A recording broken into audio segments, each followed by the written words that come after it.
Without our permission, Mr. Rouhani, you release a campaign for us, you release a charter over there. We didn't initial it.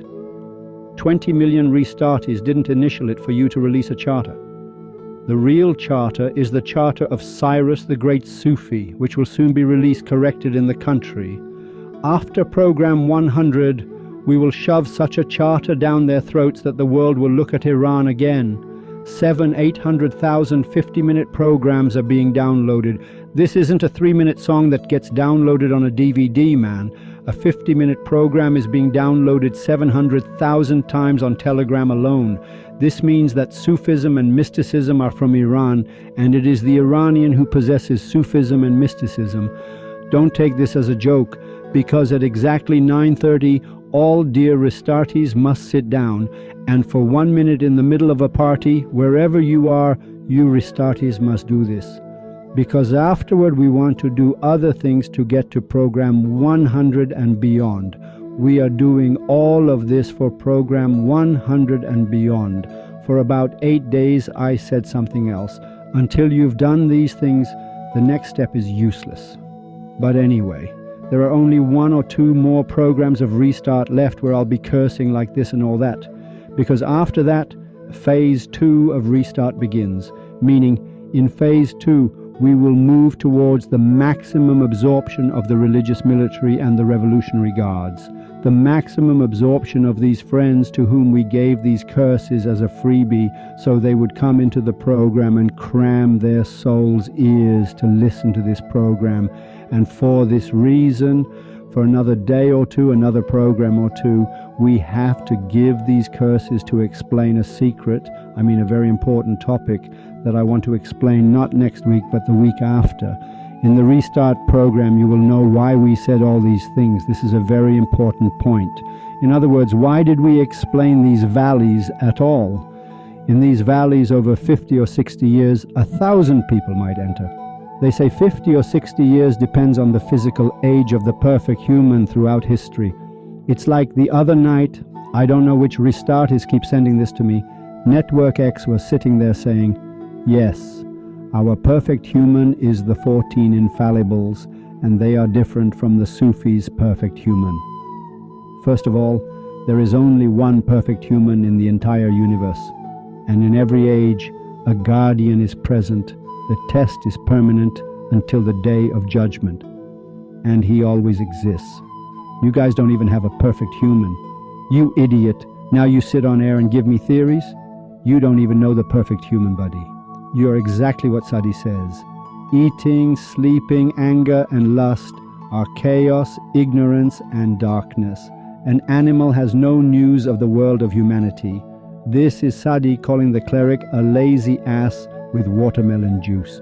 When you put a turban on your head and eat like a donkey, take money from the nation, take charity, and start eating without working, your head fills up with nonsense. Eating, sleeping, anger, and lust. He's talking directly to you. Why? Because you took money and didn't work. You are not that young man who goes to a coffee shop and washes the floor to earn some money to take his girlfriend to the cinema. You just sit somewhere and your alfalfa has gotten plentiful. You know, when your alfalfa becomes plentiful and you eat alfalfa lace biscuits and don't work, your perfect human is also different. You were exactly right on air. You know why? Because you just ate and slept. When you keep eating and sleeping bring anger. Then it brings lust, it brings chaos, it brings ignorance and darkness. Then you go on air and say that yes, his mother gave birth and said, Ya Ali, or a dragon came from this side, or I don't know what the hell happened to what. Or don't hug children under 60. Mothers want to have sex with 60-year-old children. Your alfalfa has increased, huh? What? In the future country of Sufism, we will cut off your alfalfa. We won't have a cleric who doesn't work. How can a cleric not work, you idiot? How do you know the perfect human? Which perfect human in the last 100,000 years hasn't worked? That Ali ibn Abi Talib, or Ilya son of Imran. His real name is Ilya son of Imran. His original name is Ilya the son of Imran. Your Ali ibn Abi Talib, or our Ilya son of Imran, he dug wells, he made toilet wells. His job was well digging, agricultural wells, he did that kind of work. His wife, who is your Fatimata Zahra, was a maid in people's houses. Her job was servitude. Servitude, the calluses on her arms were worn down. And you son of a bitch, have just eaten and look nothing like them. You see, of course your perfect human is different. Your perfect human is some happy-go-lucky guy floating in the air. In that same Quran you read, it says Solomon, with all his power, wove baskets to eat food. He ate munchies. Not like you who went to sit in the seminary of Qom. I don't know what goes on at night with 4 or 5 boys in a room together. We have no idea. It wasn't like that. There are a few clergy connected to the perfect human who still understand the concept of the unity of being. They must be different. They exist, good boy, they must be different. We will off your alfalfa in the future. The country of the Sufi is coming. The country of Sufism is coming. The country of Cyrus is coming. You don't know what Cyrus's laws are. Maybe they will explain it to you, then we'll see. And that's why we are roaring. The barking has increased. I can only curse for 1 or 2 more programs. After that, I want the structure to change, to move towards pure action. The barking has increased. The sound of this barking comes from the bones that the governments have thrown in front of them. When they throw a bone, you keep eating this bone and keep barking. We can't do anything about it. Moses was a shepherd. Dear listener, dear Christians, know that Jesus never in his life took people's money and ate it. Jesus was a laundryman. He would go from city to city washing people's clothes so he could seek the perfect human. Muhammad ibn Abdullah had properties and was a merchant. He didn't have his own money, no capital. With the capital that was there, he would work with it and receive a salary. Moses was a shepherd. He was a shepherd for 14 years. Sheep, he would get up at 4 in the morning and take the sheep out. Which one of these guys, which one of them sat at home and freeloaded off people's money to become so fat and thick-necked and arrogant as to come on air and gobble boastfully? Nobody, nobody, a laundryman like Jesus. Which of you are like him? We're gonna cut off your alfalfa, my friend. The program has been downloaded 700,000 times. When we reach 1 million, it means we are 20 million. You see? And I'm just talking about Telegram. I haven't mentioned the other places. Right now we have 10, 11 million real listeners. Really, really. Go ask on the streets, they'll tell you. Do you know why we have listeners? Because you can't take Sufism and mysticism away from an Iranian. Because the Iranian has exported Sufism and mysticism to the world. Iranian means Persian speaking. The Afghan is the same way, the Persian speaker, the Tajik is the same way. It's also in Iraq, in Turkey, in the south. It's the cradle of civilization, consciousness and culture. The future of Iran, which is Cyrus, the constitutional laws of Cyrus. One of the constitutional laws of Cyrus is on those 2 tablets you found, and he translates it into 4 languages. Understand something? The essence is the laws of Cyrus, which you don't know. One of Cyrus's laws, contrary to all religions. In religions, a woman is a carrot. What is a woman in religions? What is she? A carrot.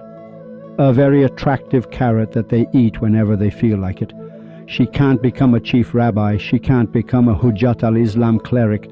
She can't become anything. It's only in Sufism that a woman reaches the station of a Sufi, where other Sufis go and kiss her hands and feet. The station of a woman. A woman, you know what? It means if in Iran a mother is corrupt, all her children will become corrupt.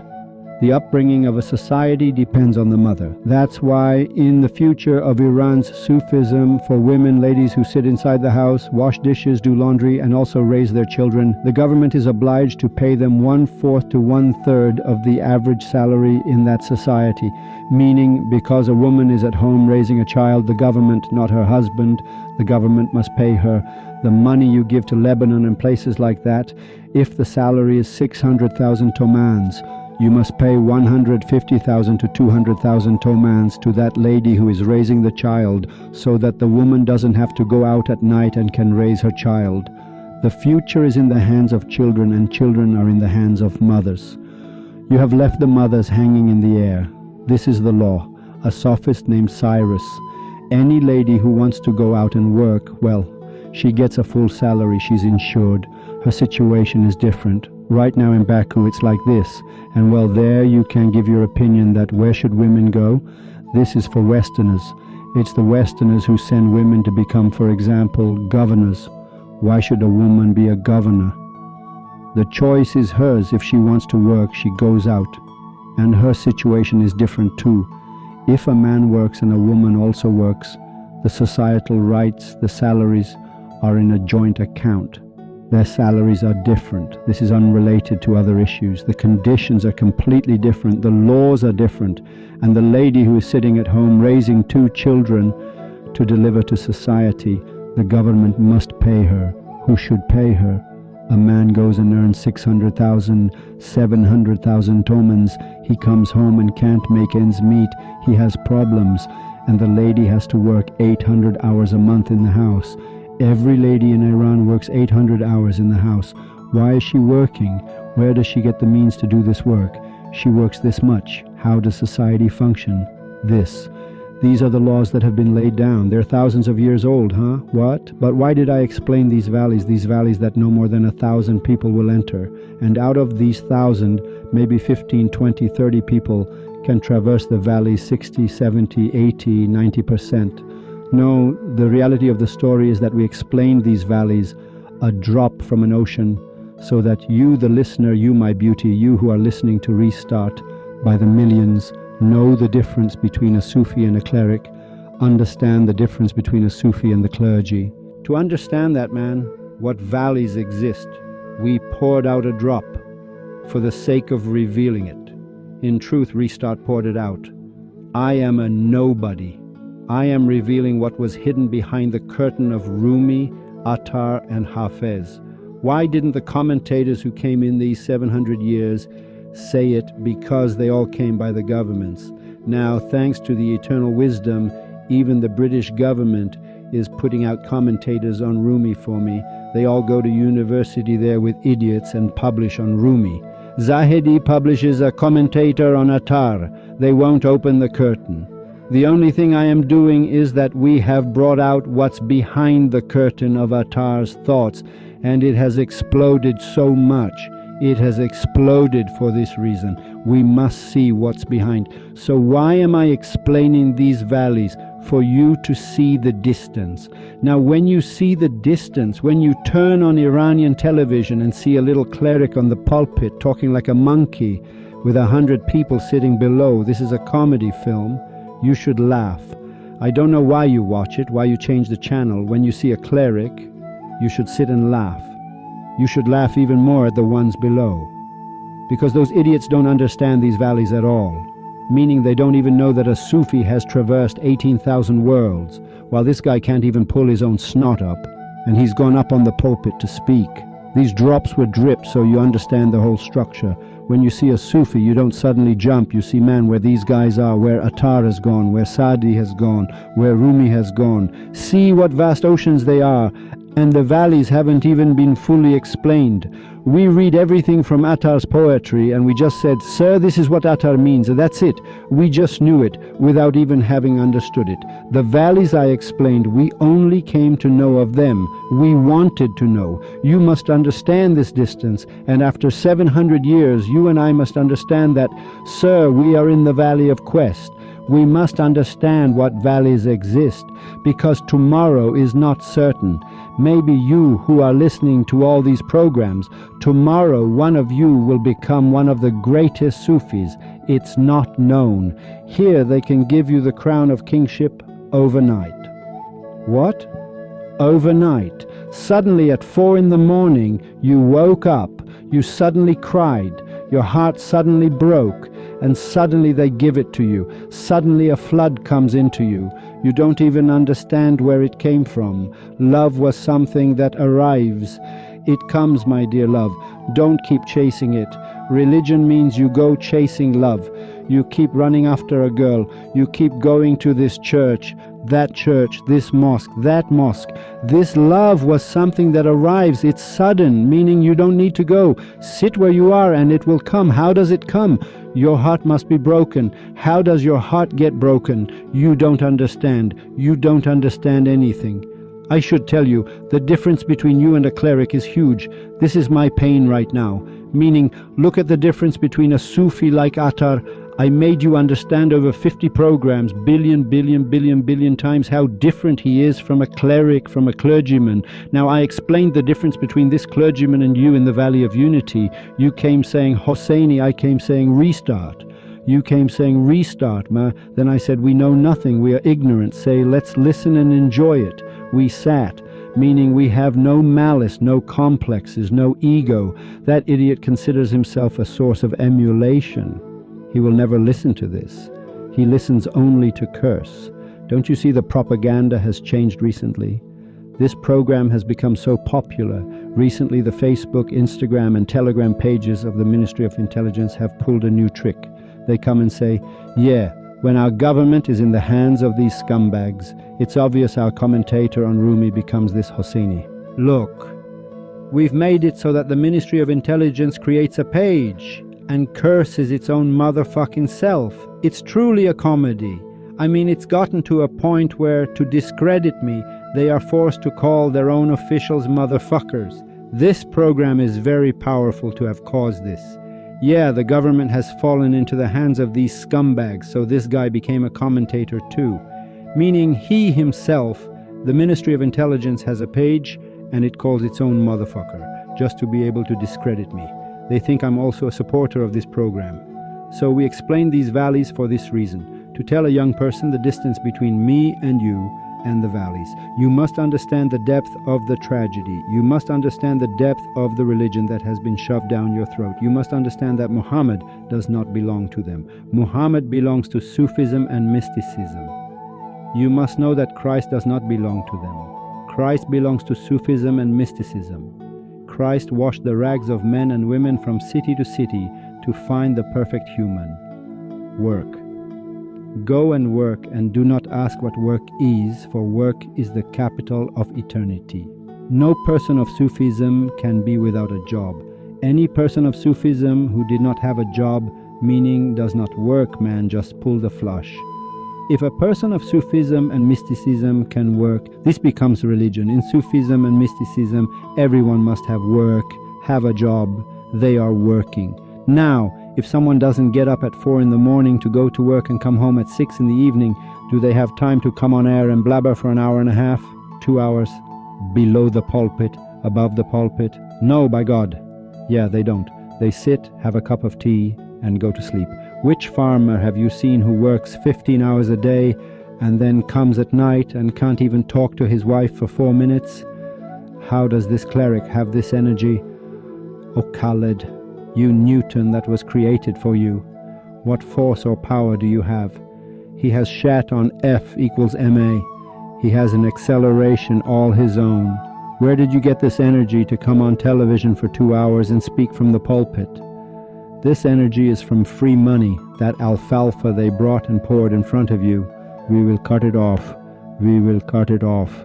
And peace be upon you and God's mercy and blessings. Wassalamu alaikum wa rahmatullahi wa barakatuh. Why will we cut it off?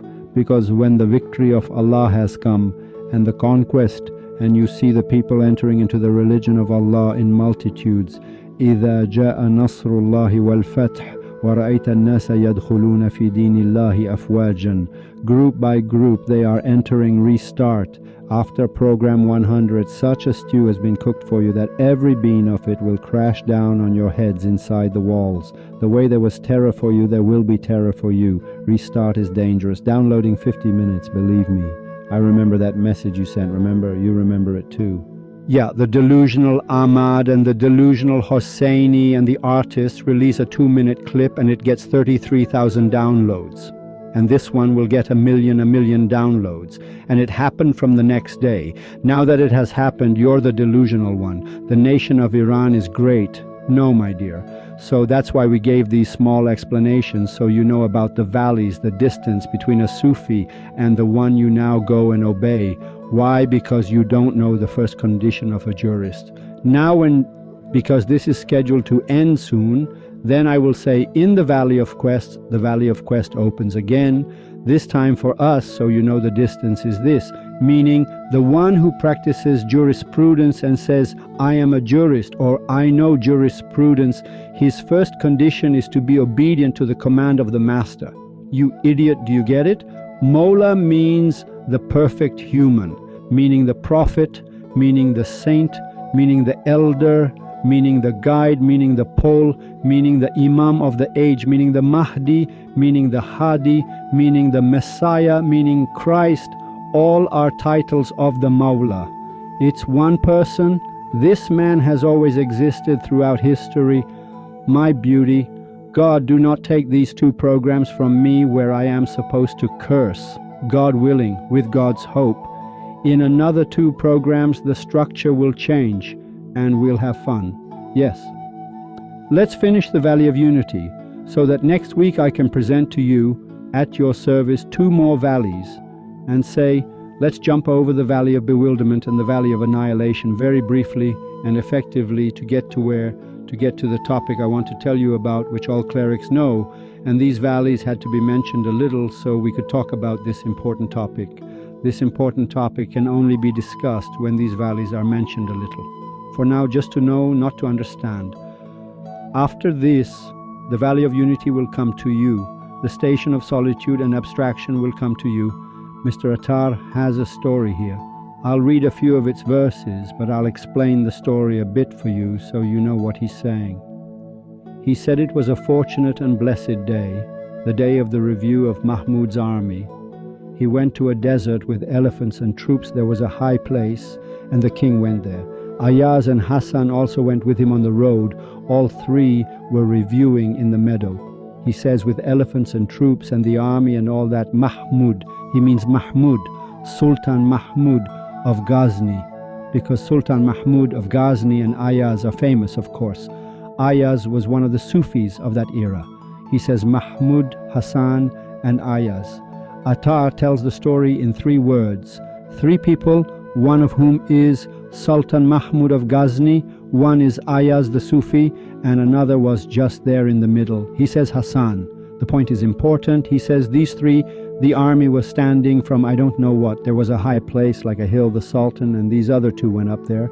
So the army is below the feet of the elephant riders, 100,000 troops and all that, and these 3 are up there. The eye of the world had never seen such an army. No one had seen another army greater than that. He says there was so much army that no one could see anything but the army from up there.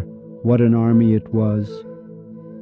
Then the renowned king opened his tongue and said to his special Ayaz, O son, all these elephants and this army are mine. I am all yours. You are my sultan. Sultan Mahmud turned to Ayaz and said, Sir, you see all this army?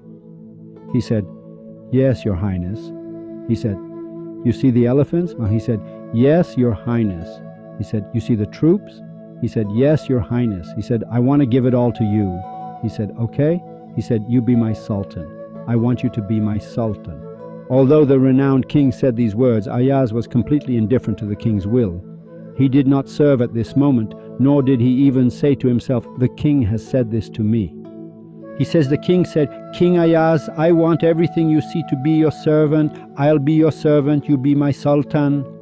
He says Hassan, in this group of 3, glanced at Ayaz and saw that Ayaz wasn't thanking him, nor was he, it's a huge thing to say. He's thinking Ayaz should now say, Your Highness, what are you saying? Or, My dear Highness, please give your command. What is this? Or, Your Highness, how kind of you. Then he says, although the renowned king said these words, Ayaz was completely free of these words. It wasn't even important to him.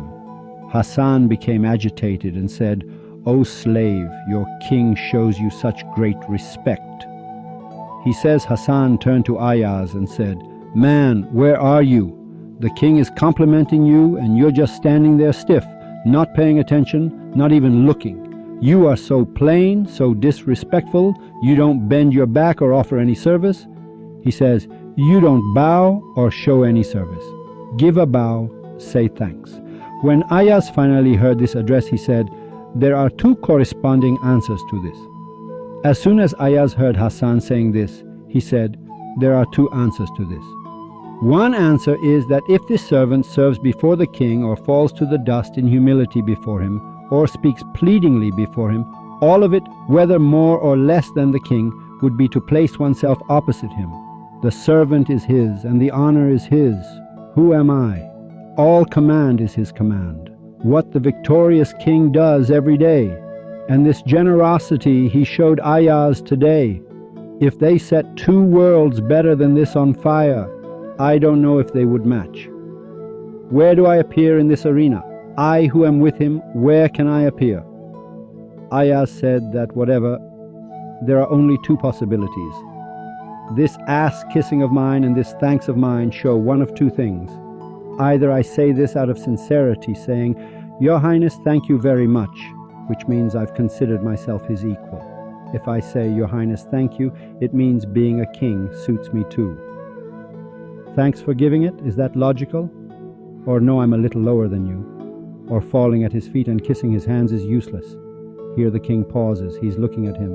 Ayaz says there is a very important secret in this that I cannot say because there is an outsider here. The king, because in that private space there was neither us nor I. If Hassan were there, Hassan would become useless. He says this Hassan is extra here, man. He's a pain in the neck being here, I can't say it. So the king quickly sent Hassan away. Hassan went near the ranks of that army. The king told Hassan, "Go join that army." What does that mean? It means Hassan, who had come to this special three-person place, was told by the commander-in-chief of the armed forces, "You asshole, go stand in the middle of this army." He went into the middle of the army, meaning where did he go? This is a very important point. It means he went into the army that the king told Ayaz, that Sufi, all of these are your servants, meaning he went to become his servant. So they became two people. The king told him, "Well, now tell me your secret." What is this secret? In the radiance of that one glance, my existence is annihilated from head to toe. From the modesty of the king's son, time itself is completely removed from the path. When no name or existence of me remains, how can I fall in prostration before you in service? If you see someone at that moment, it is not me, it is the king of the world himself. Whether you do one favor or 100, you do it from your Lord to yourself, meaning you do it to yourself. The shadow that disappears in the sun from it, can any service come forth in any way? Your Ayaz is a shadow in your alley, lost in the sun of your face. He reveals the secret for Ayaz to Sultan Mahmud. It's a very important secret. That's why a small explanation must be given for it. He says, "I am a shadow of your son, my king." Now this Sultan Mahmud is a reference to the Sultan, as if the Sufi is speaking to the perfect human, meaning it has a mystical perspective in it. He's talking to the door so the wall will hear, meaning he's talking to earthly people so that you understand its spiritual meaning. He says that the perfect human is like the sun. What does the shadow mean? The secret is in the shadow. The shadow has two meanings. Wherever you look at a shadow in the world, it has two meanings. Number one, it shows that something exists. Even the shadow of a staff shows that a staff must exist. Number two, it shows that a sun must also exist. A light must exist for this shadow to be cast. So the shadow teaches you and me two things. Number one, it says a being exists that has this shadow. If there is no being, there is no shadow. Number two, behind this being is a great sun. And if that sun isn't there, again, this being has no shadow. Now he says, I am the shadow of this being. I am the shadow of your sun, and that sun that is shining, I am its shadow. Meaning, I do not feel existence within you. If you go, the shadow is gone. When you tell me that this whole army is yours, I cannot thank you, because when you give something or take something, it is yours, not mine, for me to be happy or sad about it. I get sad when you take something from me only when I think it's mine. They tell me, Mr. Hosseini, yes, you are the commander-in-chief of the Navy. Yes, sir. Now, Mr. Hosseini, you are no longer the commander of the Navy. Yes, sir. Neither the first deserves thanks, nor the second. Sadness. One becomes sad when I think the Navy is mine. When I think that the nation, I am the guardian of the nation, I am the head of the people's affairs. Why do you get sad when they take the post from you? Because you think it's yours. And Ayah says, I am one of those who, no matter what you give me in the world, I won't be happy. And if you take it, I won't be sad. Because I am not an owner in the presence of a son like the perfect human. He reveals this very important message and says the universe is like a shadow. Yes.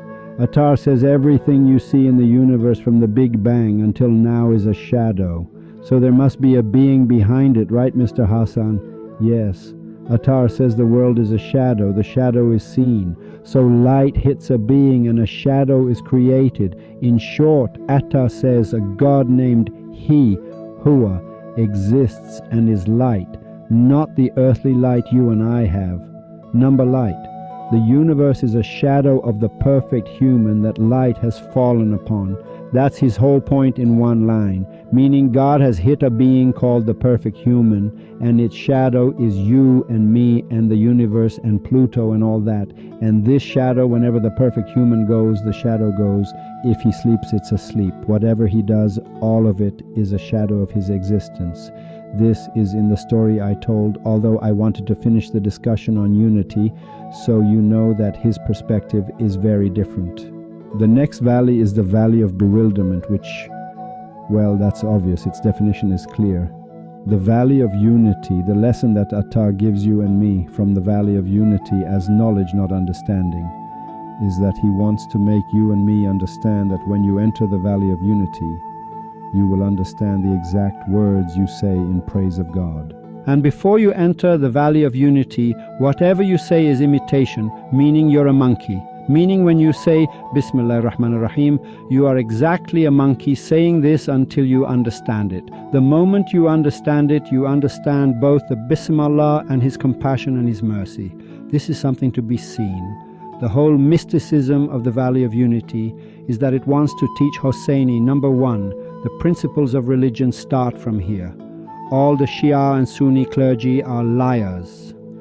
So you ask how many principles of religion there are, and the cleric has no answer. Attar says, I have the answer. It starts from here. Number two, whatever you say before the Valley of Unity is just knowledge. You only know it, you don't understand it. And until you understand, Hosseini has no information about the greatness of the perfect human, nor about the Sufi around the perfect human, nor about the power of the perfect human, nor about the kindness and attributes of the perfect human, about nothing. So when you say the perfect human is compassionate, it's blasphemy. Your execution order is issued. The perfect human stamps it right there. You know why? Because the perfect human says deficiency and exaggeration are punishable by death. Not that he wants to kill, he means it mystically. What does it mean? What do you see me as? Whatever you see me as, if you exaggerate a little more or a little less, they will tear you apart. Meaning, if in the station of a king, a sultan, you praise me a little less than I am, I will say, why? Didn't you understand? It's like you go into an army and say to the general, how's it going, Sergeant? He'll grab you by the collar and say, come here. They'll say, hey, what, Sergeant? Greetings, Supreme Leader. He'll grab your collar again and say, sir, I'm a general, not the supreme leader. They'll pull your crotch over your head. Here on this very earthly world, the so-called supreme leader can pull someone's crotch over their head. He can do that. Why? He can grab his collar. Why? Because you must call a general, and a major general, a major general. On this planet, it's a couple of slaps, a couple of kicks, and a couple of prison sentences. In spirituality, it's not like that at all. As fast as water, if you say one word too high, one word too low, your crotch is pulled over your head, as Sadi explains at the beginning of the story. You go up in the air and don't come back down. Well, what do you see the perfect human as, that you say compassionate, merciful? What do you see compassion as? If in your head compassion is him bringing your baby's pacifier for you, you've brought him down. In the name of God, in the name of the perfect human who is compassionate. If your thought is to buy 2 houses, you've brought him down. If your thought is for him to put the entire planet in your name, you've brought him down. If your thought is for him to make you the king of the entire universe, you've brought him down. What thought are you going to have? That's why I tell you it's forbidden. This thing I wrote, I go back to the 6th and 7th prohibitions. This is exactly it. When you stand for prayer, it's as if you are kissing your pillow, meaning if a Gnostic, a Sufi, opens the door while I'm praying, as he enters, you say Yalla. He feels embarrassed. He enters thinking we are having sex. Why? Because he says you have something in front of you that you don't see, you have no feeling for it, and you don't understand the words either to say compassionate, merciful. When you say Bismillah ar-Rahman ar-Rahim, it's as if a boy in his room gives his pillow a kiss. Then he says to the pillow, "My beauty, what a woman you are. How beautiful your breasts are. What a fairy, what a tail, what amazing legs." Then the Sufi has to come in and say, "Mr. Pillow, sir, do you see something in front of you?" He says, "No." You say, "So you're kissing a pillow. I gave these explanations so you would be in the loop about that story. So every word that comes out of your mouth has only two possibilities. Either it's garbage or it's blasphemy. Pure blasphemy. And that's if, let alone sitting there reciting the Kumail supplication for me, you idiot. By God, I don't care. But I am really explaining Attar, so you know it's Attar who is saying this. Hosseini too, you too, all those who do these things are up in the air. Attar is saying this with tears. Any word that comes out of your mouth concerning God that you do not understand is blasphemy. You must call a general a general. This was the whole point of the Valley of Unity, for you to know that therefore no one in Iran has the principles of religion. Therefore, the people of the world do not have the principles of religion. When was hearing like seeing, let alone the little clerics and clergymen who speak? Nobody has the principles of religion, so nobody can worship, nobody can speak with God, because God must be seen, understood, and then spoken of.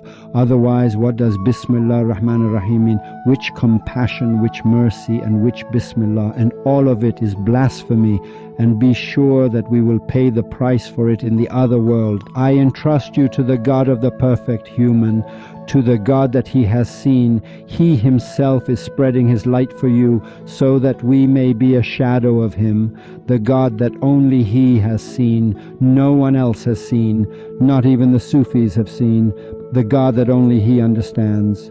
I entrust you to the understandable compassion and mercy of the perfect human, not the compassion and mercy that you and I open our mouths for and carelessly utter. Until next week.